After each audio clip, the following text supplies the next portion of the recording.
President Cyril Ramaphosa has approached the Supreme Court of Appeal, the SCA, to challenge a High Court judgment which set aside his recognition of Misuzulu kaZwelithini as the king of AmaZulu. The recognition came months before King Misuzulu was traditionally crowned in a ceremony called Ukungena Esibayeni at the KwaKhangelamankengane Royal Palace in KwaNongoma.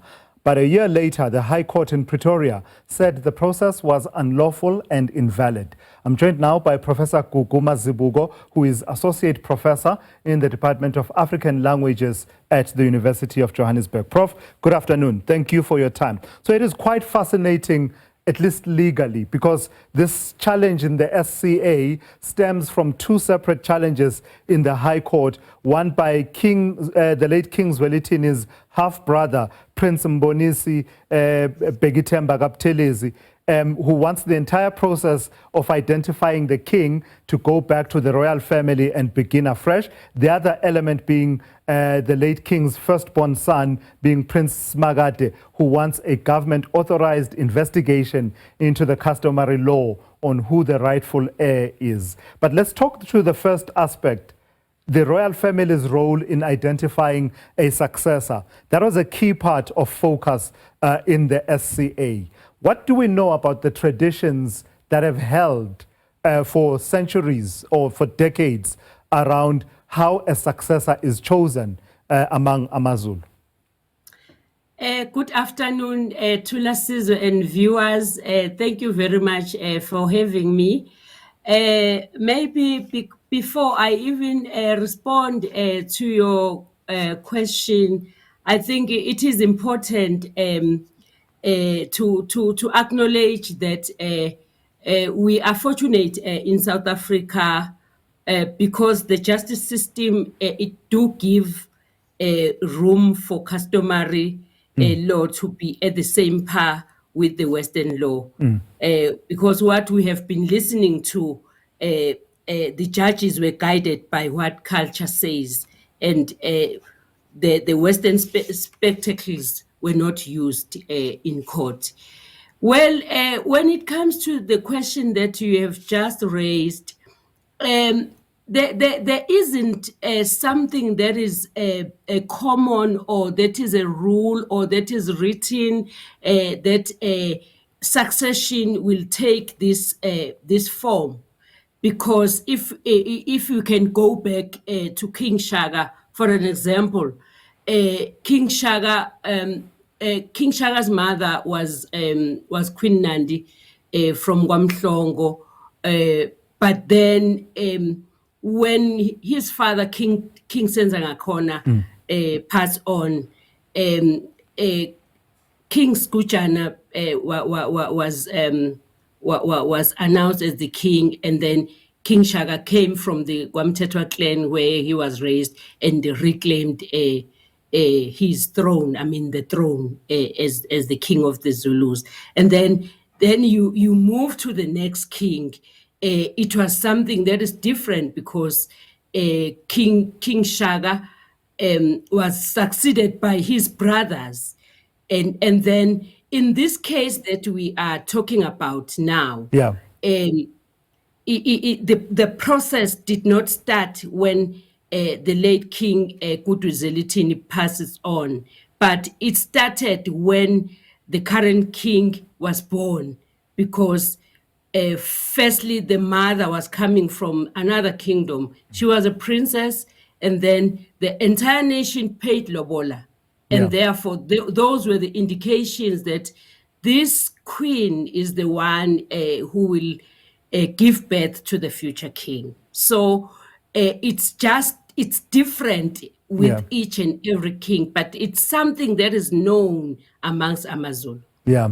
So, to the extent that we can talk about the dispute then, at least in terms of if we were to engage in a box-ticking exercise without necessarily pronouncing on who the rightful heir is, you would say, would you, that in terms of being born of royal blood on both sides of the family, that's a box that ticks for King Misuzulu, as well as being born of the queen for whom the lobolo was paid by the entire nation. So you say at the very least, whatever the other disputes may be, those two aspects fit in with what you've known to be tradition and custom.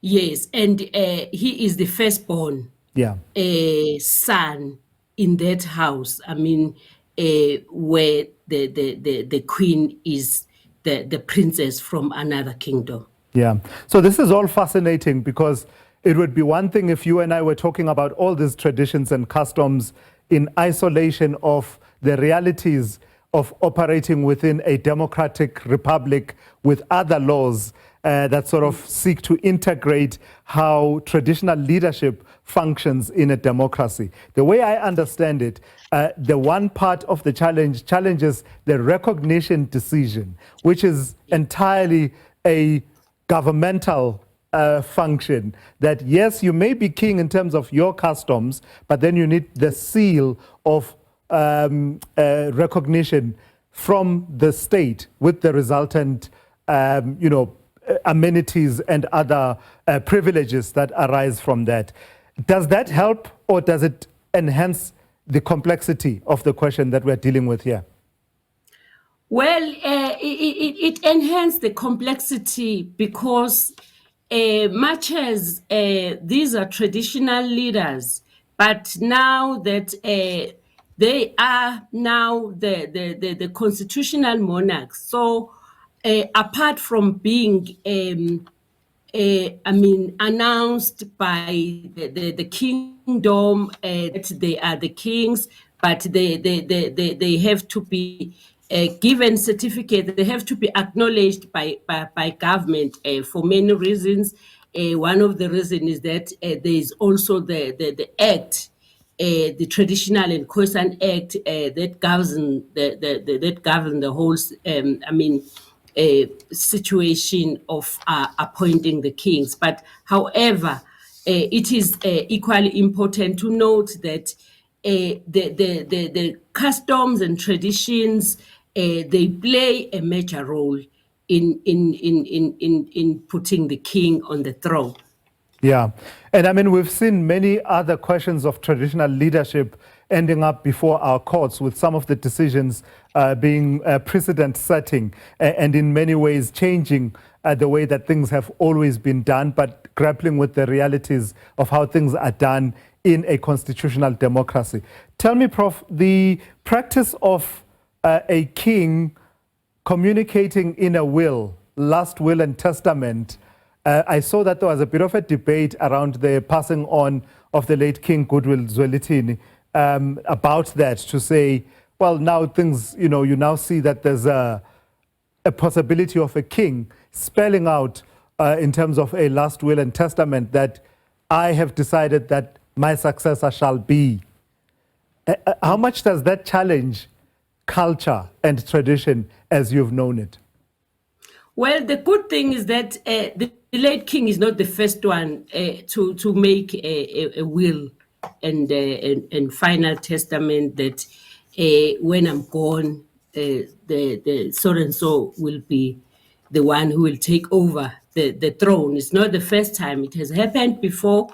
But then if we go back, we will remember that the late queen was the one who was named in the king's will that she will become the regent queen. So in that itself indicated that the king will be coming from her house because she was going to hold the fort for her son.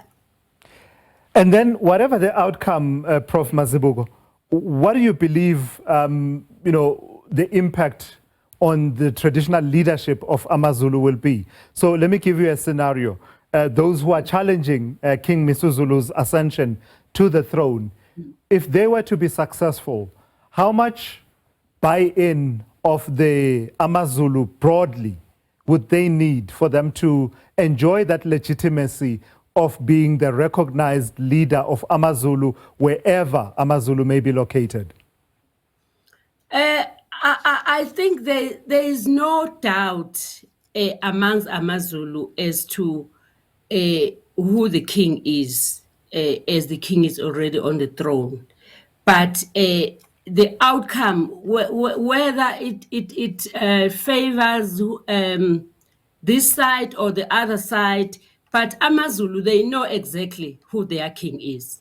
That's all I can say about AmaZulu. Yeah, and I do imagine that it must be difficult to fully talk about these issues because they are playing themselves out in the courts of our country. And then I wanted to just lastly raise the issue of, we were talking a few minutes ago about the last will and testament of the late King Goodwill kaZwelithini, and also the Queen Mandvombi being named as the queen who would take over after the king's demise. But part of the argument that is being made now is that that will did not specify subsequent succession after Queen Mandvombi. It said nothing about who would then be in line to succeed Queen Mandvombi. You believe, do you, that there's no dispute about that?